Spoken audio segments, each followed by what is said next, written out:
I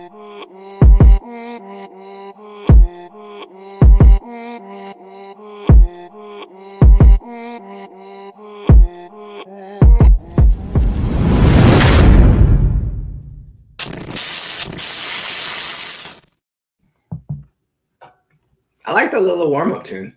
Wow, what's up, man? Jei'mar. What's up, D? How are you on a Thursday? Man, Welcome. great Thursday. Yeah. What's up? What's up, Vested? What's up, Vested? Well, Jei'mar, here we are. It's Thursday again. It's our show, Vested.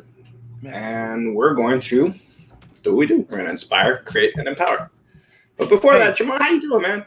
How's it all unfolding for you, dude? Why'd you pick the red beanie? Because I'm a Chili Peppers fan, and I went with my, Chili Peppers swag. So I figured, might as well. Nice. Well, it's my favorite color. I was like, man, I'm rocking a red shirt today. You didn't tell me you're bringing the red beanie, and I didn't tell you I was bringing the red shirt. So. Hey, man, the logo invested is red. We're all coordinated. We're doing that. Okay. Hey, you were talking about real quick, though. You were talking about it. You went on a road trip. I did. What was going on, man? Where'd you guys go? Maybe that's why I got carried away with a beanie, man. I wore a beanie last week on the show, too. We went to Washington. We purchased a mushroom farm. That's what we did. We drove to Washington, which is a little bit insane because it was just Rebecca and myself. And I guarantee you our guest tonight can attest for how much of a monumental thing it is to drive 18 hours with just two people. But we did it because I got a superhero wife. She is our tech team. So come on. We all know her. Superheroes are the ones you can't see, Jei'mar. They're the ones that are creating the incredible stuff behind the scenes. So I'm rocking the Marvel shirt today, man. Come on. I know it. I love it. Because you are a hero, sir. You are the one that stands in the public eye and is a leader. We. There's no I in team, bro. I know this, sir. I know this. All right, let's go. So let's get to our guests a little, Jei'mar. These two people have created an impact in an area that there's a lot of need. They have done it in a way that they've coined phrases about how positive they stayed in a very, very difficult emotional situation, which is, Jei'mar, what we're all dealing with right now. So I figured Cole Charisma, well, actually, I can't take credit for this. This is a tech team here. Tech team brought in Cole Charisma because they understand, or she understands, and I understand, the value that positivity brings right now. So what do you think, Jei'mar? Man, I'm grateful, and it's been an honor to learn about Cole and Charisma. And I'm you know me, Coach G. I'm always grateful to connect with other human beings out there who are shining light, shining positive vibrations, doing the best they can do, and inspiring, empowering people in the process. So it's an honor, and I'm extremely grateful that they're blessing us with their presence today. And I know they're going to deliver some magic to the Vested community. So I'm looking forward to it, brother. All right, my friends, shall we do it? Let's bring these two incredible people on and welcome them and introduce them to the Vested community. Boom. Oh! Hey, we are. Hello. Hi, guys. Where you coming from? You're not from California? No, we're far on the other side. But we want to go to California, but no. We are in Richmond, Virginia. I've lived in the same neighborhood my entire life here, so born and bred Richmond. Yeah, I was born in New York, so I have that for me, but I came here when I was 3, so pretty much raised here. Nice. Wow. Man, you guys are awesome. Thank you. Just want to tell you that out the gate. Yeah. Thanks for being on the show, guys. I mean, there are reasons why we had you on, and that's why we had you on. But at the same time, I'd like to recognize you two as individuals and as people that are looking to create positivity in a very difficult time where we're all looking inward right now. We're trying to find our way. Yeah. We are trying to be vested at whatever it is that we're doing. And a lot of us in the community that are maybe struggling to find our way are looking for something. And somehow the two of you guys in a very difficult situation found that something together. And it's very inspirational. And what you've created is awesome. And it's incredibly empowering. So tonight, that's kind of where we're going to go with this. We're going to introduce our community to you guys. And we'd really love for you to get into your stories, both as individuals and as a couple. So what do you think, Jei'mar? Should we inspire? Let's do it. Let's do it. Man, drop that.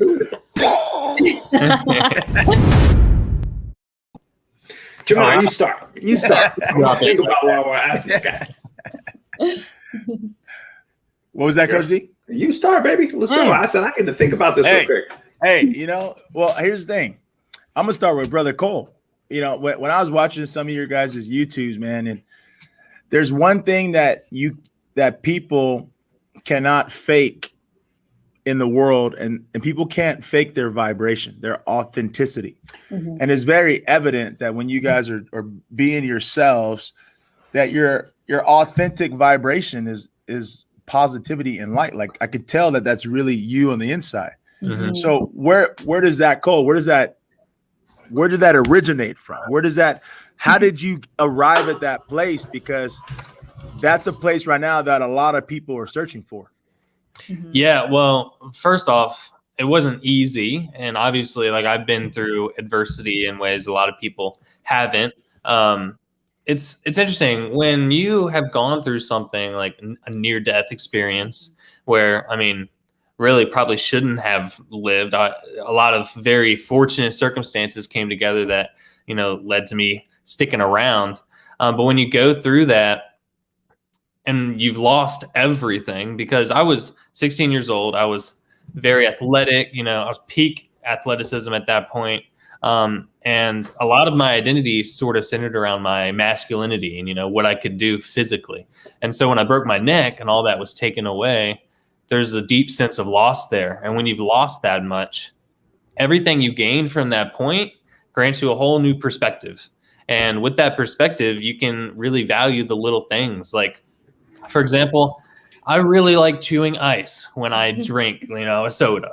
And when I broke my neck, I was drinking everything out of a straw. So the first time I worked with my PT and my OT to pick up a cup so that I could hold it and then drink out of it and actually get some ice and chomp on it, that was like a huge thing for me. Like that was a milestone. And obviously that's like, you know, seemingly so small of a task or whatever. But for me, it was huge because there was something I thought I would never get back. I got it back. And I'm like, yes, like I was so happy for that. And so it's like, when you have that sort of perspective, it's easier to be happy about life. When you think about things that way, like every little thing that you can do is, you know, a blessing. How can you not be happy? How can you not be more positive and be more optimistic? Mm-hmm. And I mean, I don't take anything away from anybody who hasn't gotten to that place, because for me, I wasn't there. I had to break my neck and then learn from that point.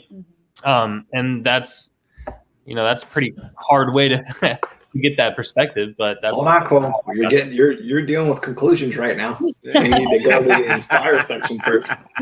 So you said something. I have one for Charisma, but you said something about an out-of-body experience. Can I talk to you a little bit about that? I had one, and I had a very difficult time talking about it for a long time because it's a little strange. But can I touch upon that a little bit? Is there anything you'd like to say about that? Well, I didn't have an out-of-body experience. Just I probably confused when I said near-death experience. I didn't like leave my body or anything like that.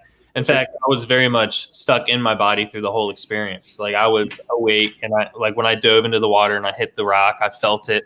You know, I felt the panic afterwards. I felt the confusion, the shock, and like just grappling with, oh crap, like I can't use anything right now, and I'm face down in rapids.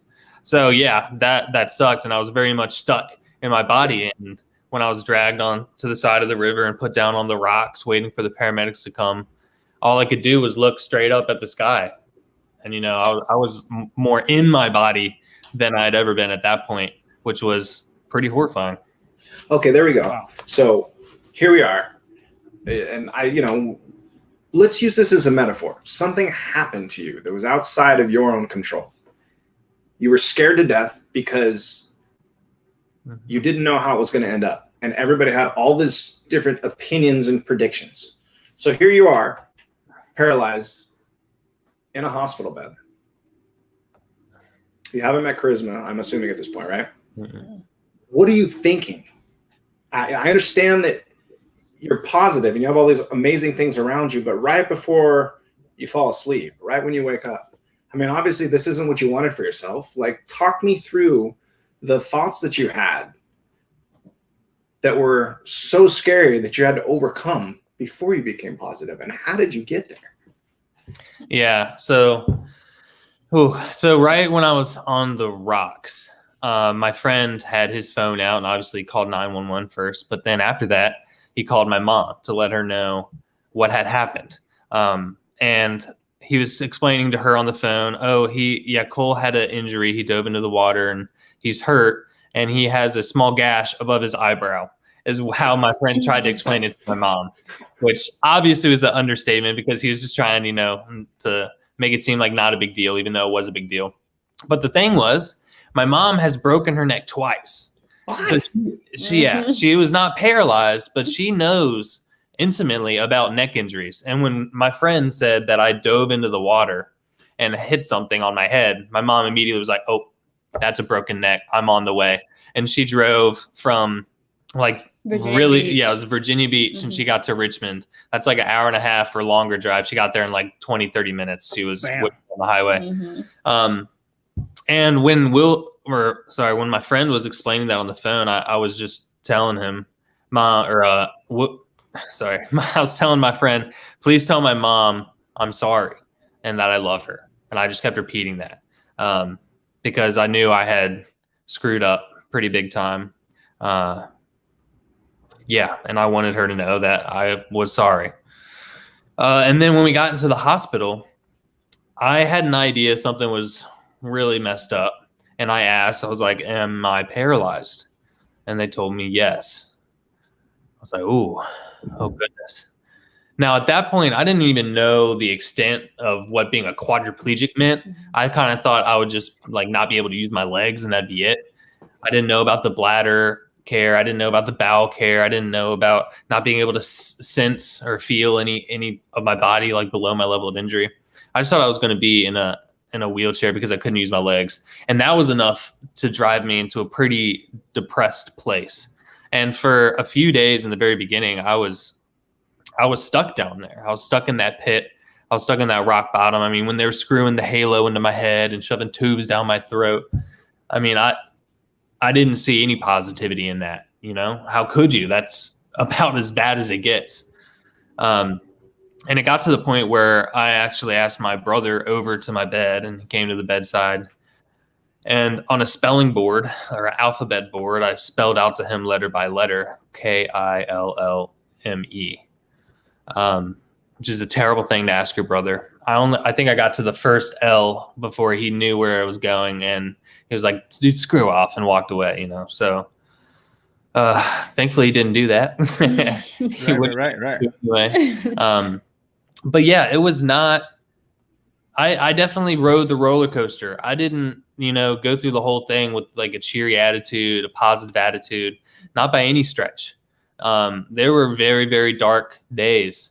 And even after I kind of allowed myself to consider the positives and think about, all right, this is a crappy situation, but what can we do from here? Even with that mentality moving forward, there were still hard days. There were still days when I just didn't want to talk to anybody. There were days when I just broke down crying in the middle of therapy because I was just like, what is happening right now? Why am I here? Why am I doing rehab? Why can't I use my hands?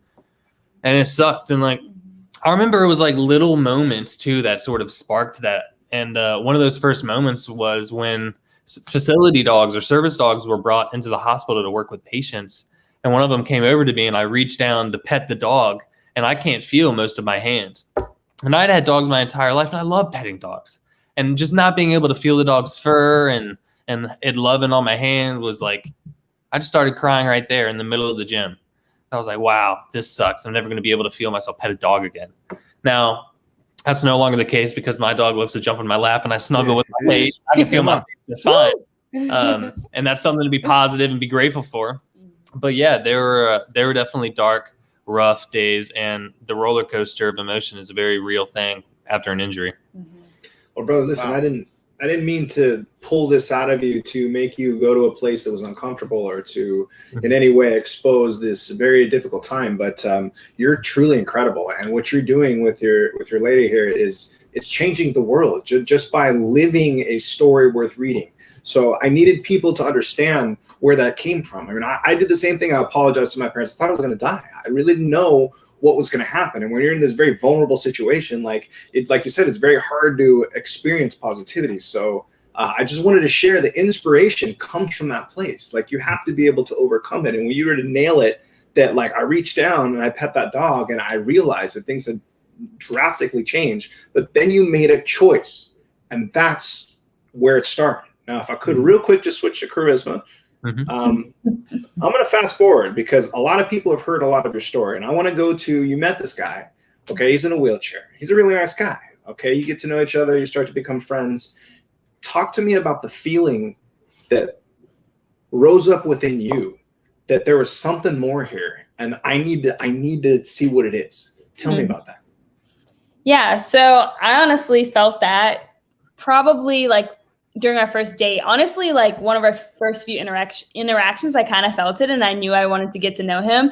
And I was super nervous around him. I mean, it was unbelievable. But Which I find hilarious. I was nervous. Yeah, I knew I wanted to get to know him. And after our first date, I knew he was the one.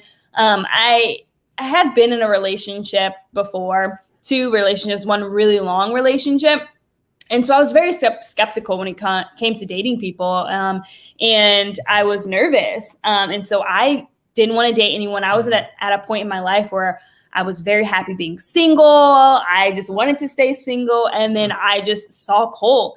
And I remember going through the gym because I worked as a rehab tech at the hospital, and Cole worked out in the outpatient facility. So he was never my patient. But I remember like walking in there and I saw him and I was like, oh my goodness. And I looked at him and he said, hey, like super flirtatious. And I was like, hey, is he? What's up? Hey, girl. What's up? Hey, girl. And I was, you got swagger, bro. You got swagger. nice. You never get. Hey. It threw me off. It really did. And honestly, you know, people find this interesting when I say this, but when I first met Cole, I was very nervous because I was afraid he wasn't going to like me because I was Black. And like, that is the only thing that went through my mind. It had nothing to do with his disability. It was just the fact that I was Black and he was white, and I didn't know how he felt about me. And every time I bring that up, people are like very like curious because no one really thinks about that. Like everyone's first instinct is the disability. And for me, that wasn't the case. You just picked him because he couldn't run away, girl. Tell the truth. Wow. See, I go right for it. I'll play. Yeah. No, that's really cool. And honestly, like, That's real talk. Yeah, it's real. That's as real as it gets. Yeah. Mm-hmm. Man, well, you think about it though, too, Charisma, what you're saying is a real thought from your perspective, right? Yeah. And just like Cole said, he's thinking like, okay, what are you thinking about me? And you're like, hey, what is he thinking about me?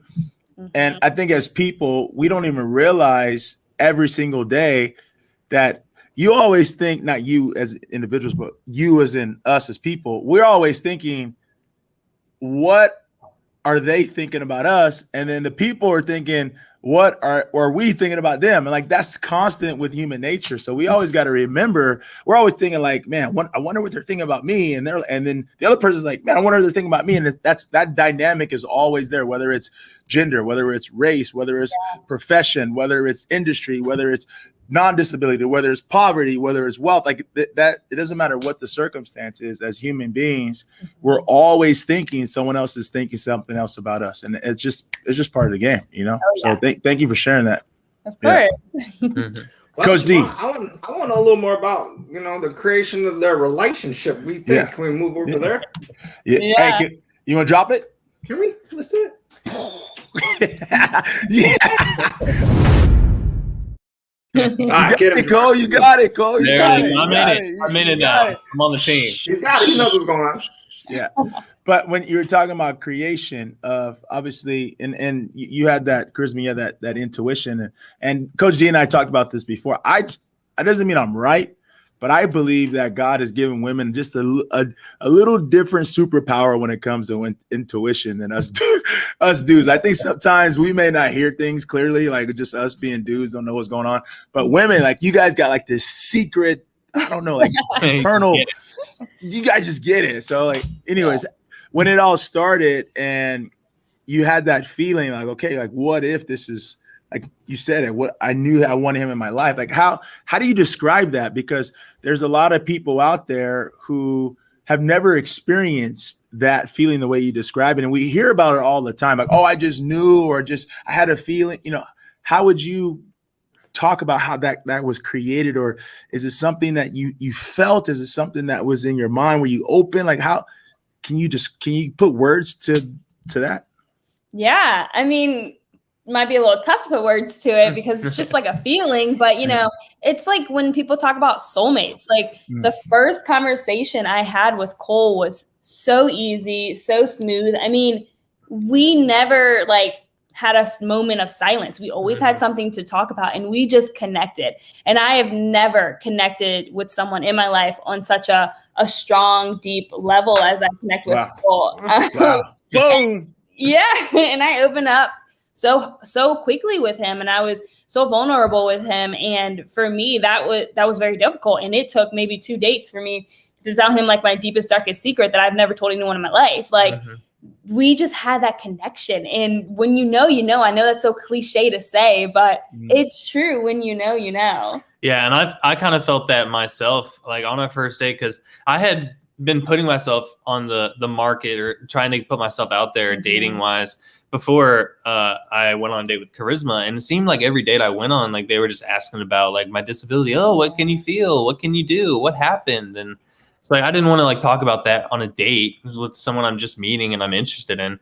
But with Charisma, there wasn't much of that at all. It was about who am I? She wanted to know who I was. Yeah. I was like, yes, like this is what I've been looking for. And I wanted to know who she was. So we just talked about each other, our interests, you know, our passions, what we want to do in the future, you know, why we were dating. We were both dating for the same reason, because we were looking for our person. We're like, oh my gosh, are the stars aligning? I think they are right now. This is great. So it was just such a great conversation. And I left that first date just like, all right, this is, I'm into this. It was so great. And I think I had a kind of a leg up when it came to like working with people with disabilities. So like when we went on our date, I didn't really think about Cole's wheelchair. Like that wasn't on my mind. His injury wasn't on my mind, because every single day I worked with people with disabilities. I worked with people in wheelchairs, and I spent the entire day getting to know them as a person. And I think it made it easier for me to do that with Cole. I just wanted to know who he was, you know, is this my future husband kind of thing? Yeah. And she ended up going home from that date looking up wheelchair wedding pictures. So I think she had her.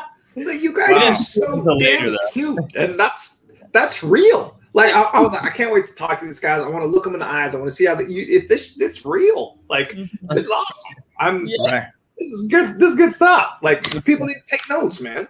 But hold on. Okay, so I'm in a wheelchair. I broke my neck. When I got back into the dating scene, like you said, there was a lot that I had to internally accept so that I could move into the fear of dating. And it was more than just having a broken neck and dealing with the things that were associated with that. Once I started dating Tech-Team, my wife, there were different weird pressures. Like, how was I going to pick her up?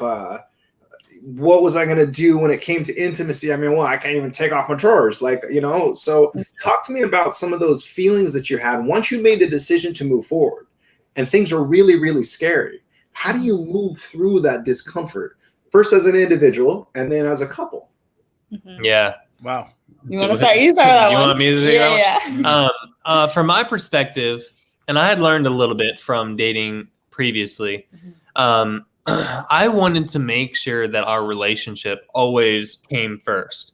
I know that there's a lot of care involved with dating someone like me. I know that I would need a lot of help, and I wanted to make sure that we had. Why are you smiling at me? Like Sorry, that? I just thought of our first interaction together, and it just made me laugh. Keep going.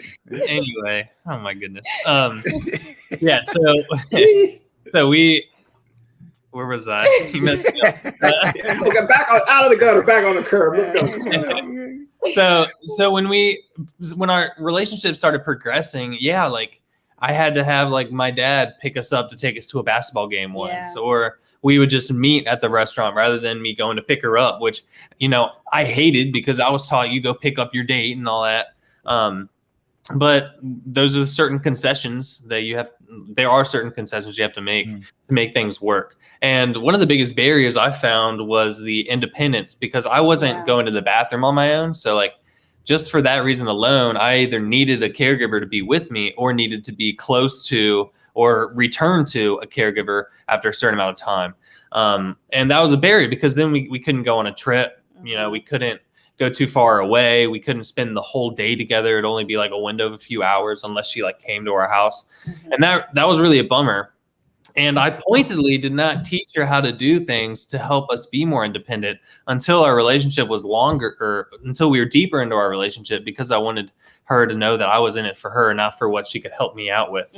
Even though all the while she's pushing me to teach her all these things. Yeah, I'm like, let's slow down. It's going to come. I was ready, man. I was ready to go on longer dates. I was ready to for it to be just us and not feel like there was someone else in the middle of our relationship. And so if that meant I learned how to give my C's, I was like, okay. I mean, I do this for a living. I know what it's about. I wasn't afraid to learn. Yeah. So once we started learning those things together, then our world and our relationship kind of opened up, and then we were able to be more independent as a couple rather than having to, you know, bring a third party in to help us along. Yeah. And when sorry, go ahead. I was saying, since a lot of us, being in a relationship with somebody that's interabled, no one has any idea, like couldn't even begin to think about all the little specific things that you have to go through.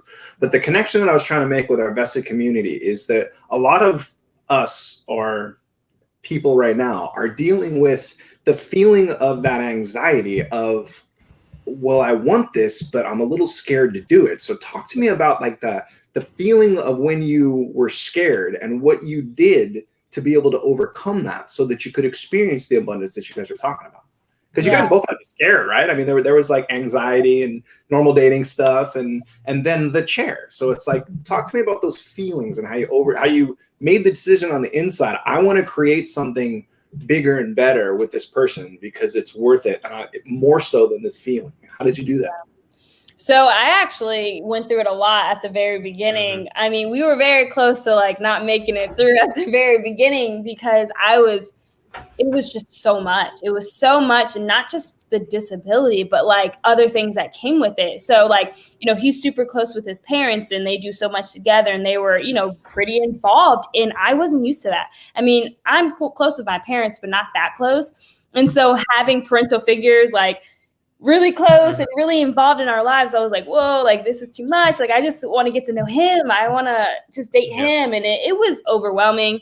It was a lot. And boundaries, it's a lot to deal with boundaries when you have caregivers and you're dating with a disability. And so there was a lot to figure out at the beginning. And like I said, I was so happy being single that I was just like, I don't know if I'm ready for this right now. I don't know.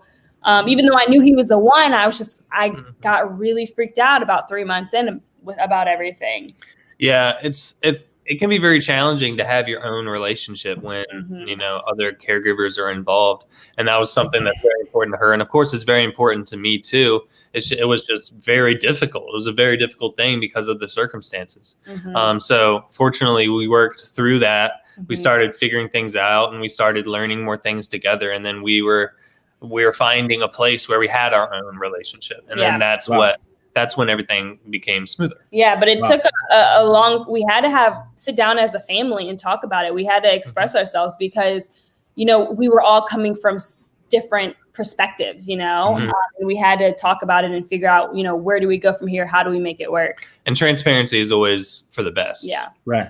Hey, now listen, Charisma, are you sure you're not close to your family? Because I watched the episode when Cole broke down and Dad was in the car behind y'all with the hazard lights on, making sure nobody got injured. So I saw that episode. I think that was a Deadpool episode. Yeah. I watched that. Come on. My game. That is true. You know, I am really, really, really close with my family. And I just think that like I was just so independent growing up.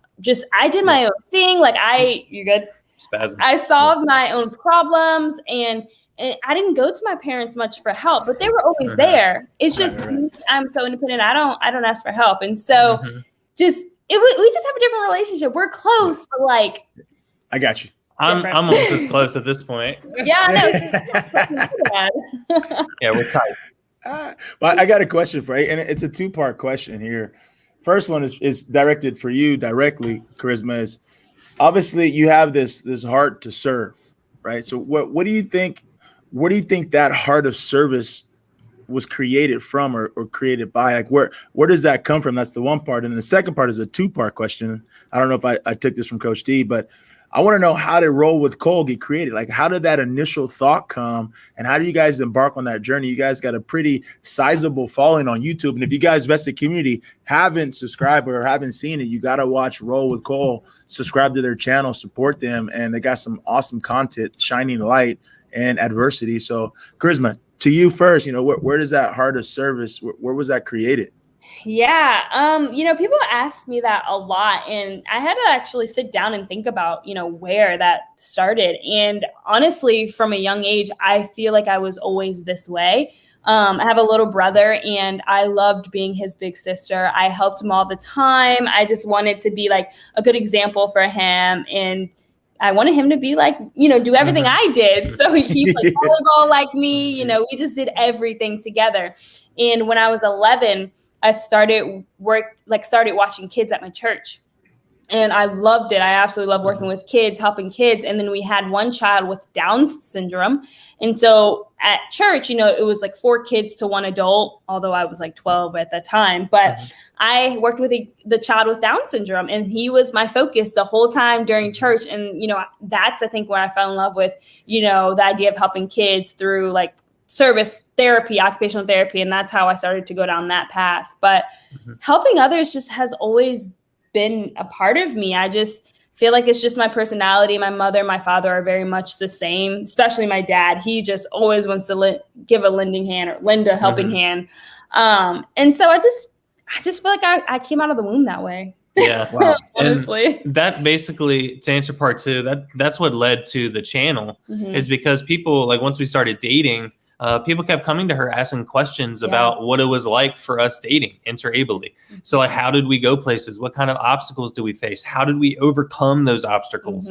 And she had the idea of creating the channel to answer those questions and help people understand what interabled dating was like. Yeah. And it's important to note, it is Roll with Cole and Charisma on YouTube. Yeah. I wanted you to correct me. I wanted him to correct me, man. Yes. My apologies, and it is important because she is the one making it all happen. Yes. She really is. Like we talk a lot about like my disability and stuff, but it's really, it's her. I mean, she's the one doing everything, man. Let's be real. I did see the logo. She's like sprinting in the front, right? I saw the logo. Bam! I'm trying to keep up with her. That's all I'm doing. She is the one helping everybody, and I'm just coming along for the ride. She's really a shining light, man. Thanks, man. All right, hold on, pump the brakes. This is going right into empowerment. So let's do this right. Come on, you do it. Bro. You know how to do it. Oh, let's do it. Come on, it's up there. Okay, let's just go right. I'm gonna swing as hard as I can for this one right now. Okay, ready? All right. You got a black girl and a white guy in a wheelchair. Okay, in the middle of this COVID drama. All right. And here you are running around being all happy and positive. Why don't you just tattoo your faces and dye your hair blue as well? I mean, might as well. Talk to me about the stigma of all of the stereotypes and how the positivity ain't even part of it. Oh, yeah. There are definitely a lot of areas of our YouTube channel that are not very positive. There are 2. I don't know if we should tackle them both at once, but the first one is like, in our everyday lives out and about in Richmond, we don't really experience racism. Like, yeah, sometimes like people look at us, but we don't know if that's because we're an interracial couple, if I'm in a or if it's because I'm in a wheelchair, or if they recognize us from like YouTube or something. Or if we're just really good looking. That's what that I could be. Come on. That's it right there. Come on. Yeah. So we don't know why people are looking at us. And it doesn't really happen all that often to make us like recognize it. Yeah. But once we started the YouTube channel, things kind of changed on that front. And there were a lot of racists that came out. And it was really hard to see. And of course, a lot of that was directed at Charisma because people, cowards don't want to go after the kid in the wheelchair. They're going to go after the other low-hanging fruit, which unfortunately is Charisma. Yeah, it was pretty tough at the beginning. I mean, I went through my ups and downs. I think the first negative comment we got, I was in tears. And like I called Cole's parents into the room and I was like, I'm sorry that I have to put y'all through this. Blaming myself for someone else's negative comment. It was very insecure thing for me to do, but it was a hurtful comment. And they had called me a bed wench, a gold digging bed wench. And before that moment, I had never heard that phrase before, ever. And we had to Google it because I was like, what does that even mean? And I was just so like taken aback, and that was just more to come. Sounds like a power tool, kind of like it's something you would use in a garage or something, like you like on the car, like something helpful, right? Yeah, it's like something you use to jack up the car or something. I don't know. But here's the thing too. Oh, keep going, brother. Well, I was gonna just add to that, and then like we got the other half of that coin is whenever things are done that like go wrong, or we do something new that might be a little risky, whatever, for whatever reason, people attack charisma. Like, charisma, why are you forcing him to do this? Why are you like allowing these things to happen? Like, this is not good for you. You should do this. You should do that. You need to do this. You can't do that. And it's all directed at charisma, as if like I have no say in anything, or if I'm not the one making the decision to try a new thing or go on this adventure. And I don't know why, but people just want to target charisma for everything. Well, yeah, and it's just ableism, like people thinking that you can't speak for yourself, that you can't make your own decisions, that someone else always has to speak up for you, when that's not the case. I mean, you make so many decisions in our relationship, and you're fully capable of doing that. Yeah. Wow. I got a question, but Coach G, I want to defer to you real quick. You got something? It looks like you want to throw a fastball. I'll brewing something. Don't worry. Yeah. I got something good. You go ahead. So this, right. I want to ask you guys this, because Coach D and I are very transparent. You know, we love everyone. We love the vested community. It doesn't matter what their belief system is, where their culture is, what they come from, how much they got, how much they don't have. Our goal here is just to shine light and encourage other people to do the same.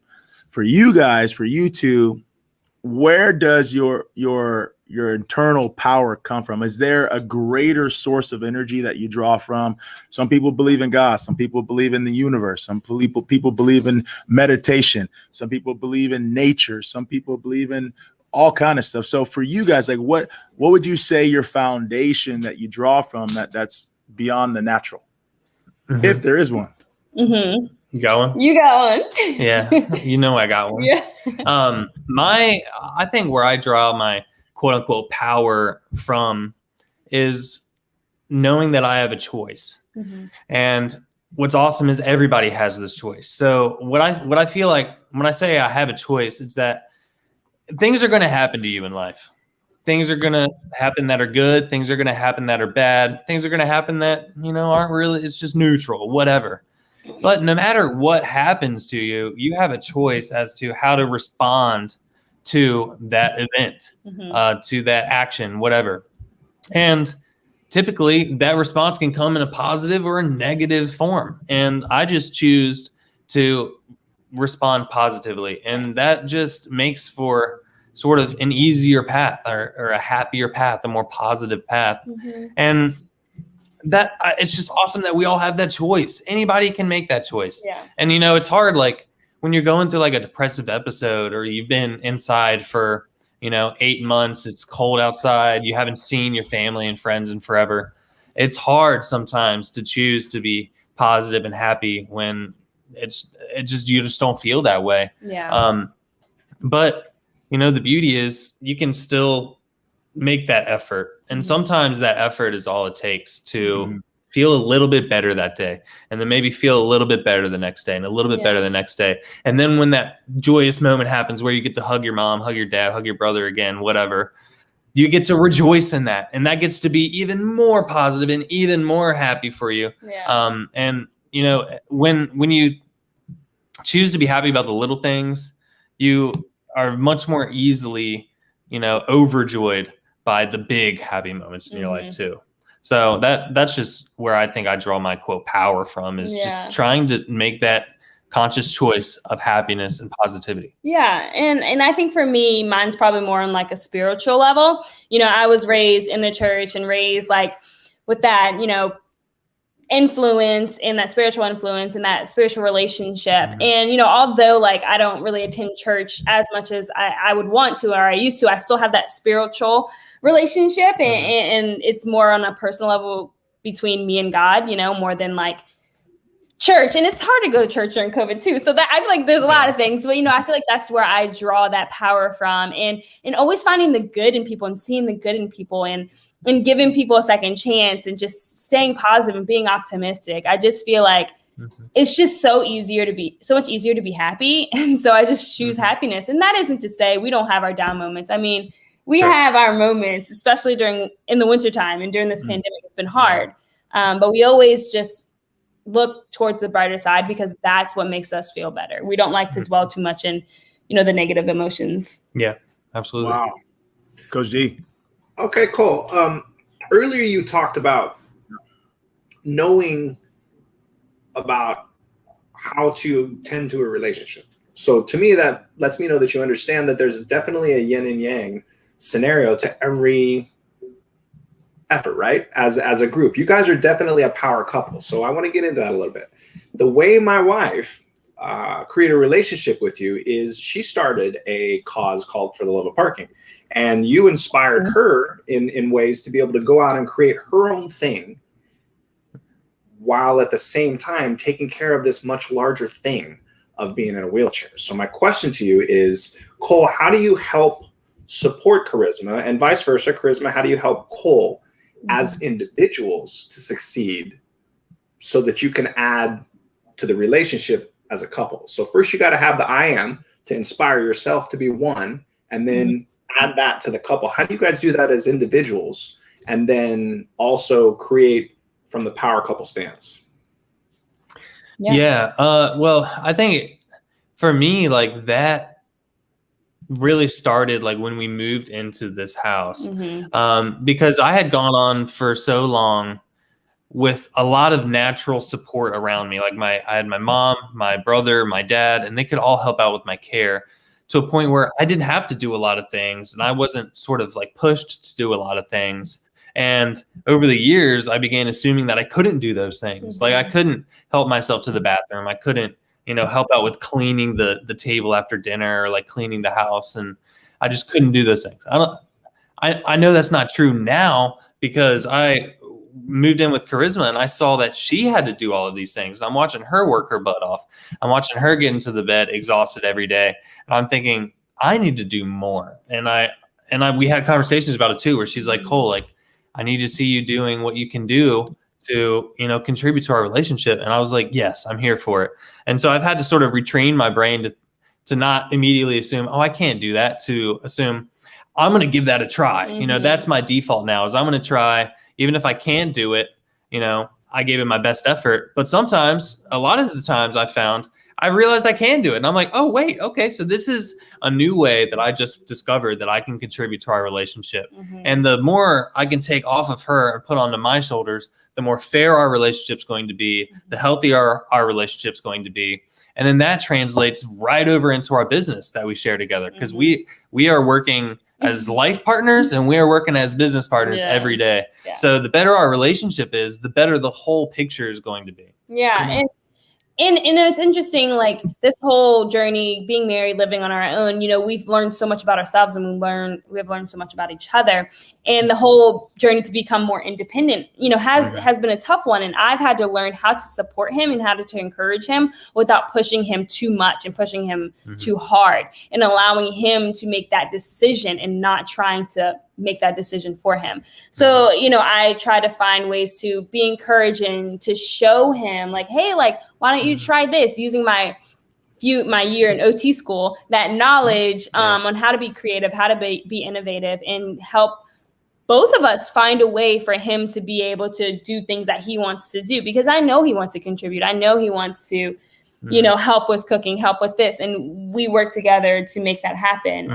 We're just such a big team. I mean, we work together, and it's so hard for us to think of ourselves individually sometimes, because all we see is a team. And we love the same things. We do the same.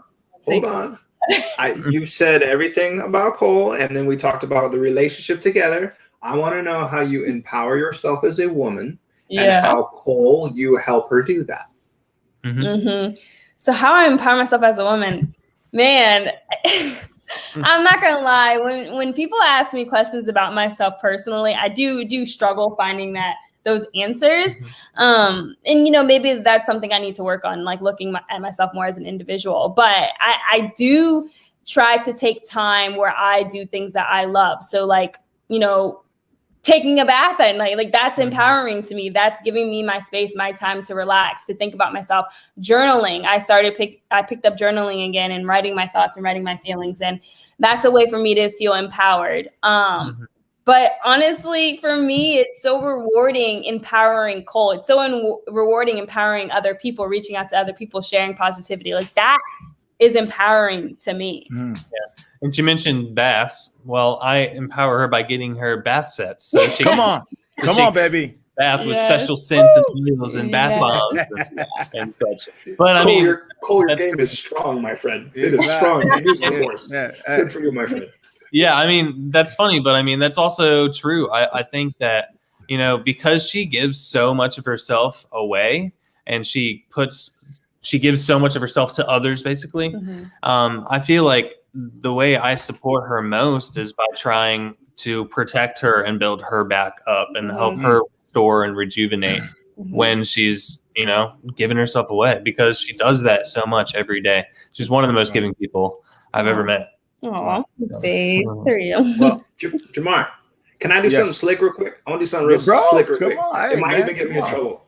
I want to bring on the For the Love of Parking queen, because I think she should ask a question herself, because here we are, these two guys. We need to bring a little femininity in here, and we need to fire up the tech team so that she can get her saying, because she's probably coming here and knock down all the stuff we said, Jei'mar. So I don't even know. Come on, bro. Bring it on. Bring it on. Tech team with your face. There she is. There's the beautiful lady. That's not nice. You're on spot, girl.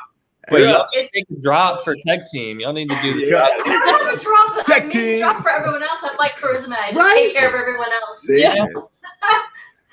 So it's been nice hearing your perspective, because it's crazy how similar we are. I'm the same person. I just give and give and give and give, and Damien has to come in and be like, whoa, step back. You know, for Christmas he bought me a package to get massages, because he's like, there you go. I would never have done that for myself, ever. So I get it, and I'm happy. It makes me feel happy that there are other people out there that I can connect with, that have the same issues and feelings, and because it's a weird life, you know. It's so different. It is. And I noticed that people, you know, maybe like Jei'mar, and this is probably good for him, because he could never wrap his head around that or this without hearing all of this. It's just different. So. Yeah, it's a different perspective. And, you know, I've really appreciated the community that we have, you know, with WAGs and how I met you all, and, you know, having that community of women who you can go to and talk about things, because it's not something that just anyone can understand. It's such a different relationship. It's such a different level of intimacy. And so having a community like WAGs has really been so helpful for me and our relationship. I agree. It was very beneficial. We had the WAGs on last week. I don't know if you guys saw. Awesome. We had those ladies on. But as far as like being an activist, I identify with you in that way too, because that's why I started For the Love of Parking, because I saw an area of our life that is so frustrating. Yeah. So I'm like, let's make fun of it. People park like punks. So anyways, you know, thank you for what you do. I appreciate you. Thank you. Thank you. But speaking of the parking real quick, I got to share. We were at Target the other day, and we saw a shoe deal go down in the handicap spots. And you didn't think of sending me that? Shady business. I know. Yeah. Wow, you're not nice. That would have been awesome. People sliding shoes. Next time that happens, Cole, I need you to promise me that you're going to send me a picture or a video so that I can post it. Absolutely. Will do. I believe you. All right, guys, I'm out of here. This is very uncomfortable. I had to put her on blast. Sorry. Well, I got a question for you guys. In this environment, obviously, this last year of our world, you know, we keep coming back to this because it's something that's real and relevant and still real time for all of us. How would you two empower someone else, whether it's a couple or individual, who is going through adversity in their own life right now? Maybe it's not the same adversity and challenges, growth opportunities that you two go through, but how would you empower someone who's going through their own trial, their own setback, their own growth opportunities? You know, what would you say to them right now? Who like Cole mentioned in the beginning, in that time where it might be dark right now for some people who didn't come through that other side yet. How would you talk to that person? I would tell them about the lobsters. Y'all know about the lobsters? No, man, tell them about the lobsters. All right. I haven't used this example with Charisma. So lobsters, their body is always growing, but their shell does not grow. So when a lobster starts growing, it starts pushing up against its shell until eventually it'll either die because it grows too big and it gets squeezed within its shell and it gets crushed, or it sheds its shell and creates a new one. And when you're going through life, we're like lobsters. We are constantly growing and we're constantly going in different directions, and things are trying to push against us. Things are trying to hold us back. Things are trying to keep us down. And what we have to do is say, okay, I recognize that for what that is. That's a stress on my life. I need to shed that. I need to work on that, get rid of that, whatever it is, so then I can grow. And something that also helps is considering, a year from now, when you look back, how are you going to envision that time of your life? Are you going to envision it as that negative time where you got crushed within your own shell? Or are you going to think of it fondly as a time of growth and a time that you got through and you worked through it valiantly and you grew from it? So just remember the lobsters. Man. See, that's why we wore red today, Coach G. That is why we wore red today. The lobsters. Wow. Well, whatever you're saying, bro, I don't know. Whatever you say, I believe you. I think you're muted. Oh, he is muted. Yeah. No audio. But for you, Chris. Anyway, this is what we do. There it is. So listen, guys, if you look up your channel, you see a lot of positivity, like so much that you're like, no way. Are they? You are. And not only are you guys that positive and you're the real deal, tonight I asked you some questions that I rubbed you a little bit. And my intention wasn't to expose the bad stuff. My intention was to honor the fact that you guys do go through these things and that you do struggle and that your life is very real and that you're not looking past the idea that it's extremely hard, but you're choosing to make a choice. So on this show, we inspire, we create, and we empower, and we took everybody through this process because there's a lot of stuff in the happiness soup that is undesirable. Now, if you spice it right, you can come out with happiness like you guys have. And I really wanted to thank you and honor you for being able to share not only the positivity that you guys bring, but also the struggle and the difficult times that you guys go through in the past, currently, and know that it'll happen in the future. But did you know that you have each other? So thank you very much for coming on to the show. Jei'mar, you're on fire tonight with your questions, my man. Oh, man. Team, thank you for being as wonderful as you always are. Sorry I put you on blast. I might be in trouble later. But guys, you're truly incredible. I'm going to hand it to Jei'mar. He asked the last question, and thank you very much. Well, I want to share a perspective too, and just so you know, Cole and Charisma, here on Vested, we believe in God. We believe in the Creator of the universe, but we welcome everyone here. We're a vibration of light. But Charisma, you said something about how people out there have attacked you when you're shining light, when you're being that light in Cole's life, and he's been a light in your life. People have attacked you from the outside, and I want to remind you and everyone out there that our brother Jesus was the most perfect person who walked the planet, and he was hated. He was naysayed. He was beaten. He was crucified. Right. And so if the one person who's the most perfect person in the universe is going to be hated on, what does that mean for us? And so when those vibrations come against other people in the world who are hating on us and dream stealing and talking down to us, even though those unhappy losers, those people, we're supposed to have grace for them. Yeah. And the most powerful thing we can do for them is pray for them and pray for their heart, because hurting people hurt people. Absolutely. So just remember, it's never about you when you're getting that vibration. It's more about what they're going through, and people are jealous of what you guys are doing in the world. So I just want to honor you guys and just say thank you so much for what you guys are doing, because there's people out there that you guys are inspiring, empowering, that you will never even meet. There's people out there you guys are impacting, touching their lives that you will never know about. And I just want to encourage you to keep going, to keep doing that, because the world right now needs more people who are warriors of light, who are leaders of light, and who want better things for people. So I just want to tell you guys I love you. And Vested community, you're always welcome here. And make sure you go and subscribe to Roll with Cole and Charisma on Yes. YouTube. Come on. Do it. Right? But Thank you Coach so G, much for having us. oh, absolutely. Absolutely. And Coach G, thank you, man. Love you, man. And tech team, thank you for making it happen. But Vested community, right now, this is the time, doesn't matter what you're going through. And like Cole said, in the beginning, it may be dark. It might be dark in the middle. You might be in darkness right now, depression, and you may not be able to see the end. But like Cole said many times, it's a choice that we get to make. And when we look back at this time, do we want to look back at a growth opportunity? Do we want to look back at an opportunity where we got crushed by our shell, however you want to describe the shell that you're experiencing in your life right now? And just know all things are happening for our greater good, even though we don't understand. And there's amazing people out there like Cole and Charisma who are shining light. And you have that same ability, Vested community, to shine light for other people.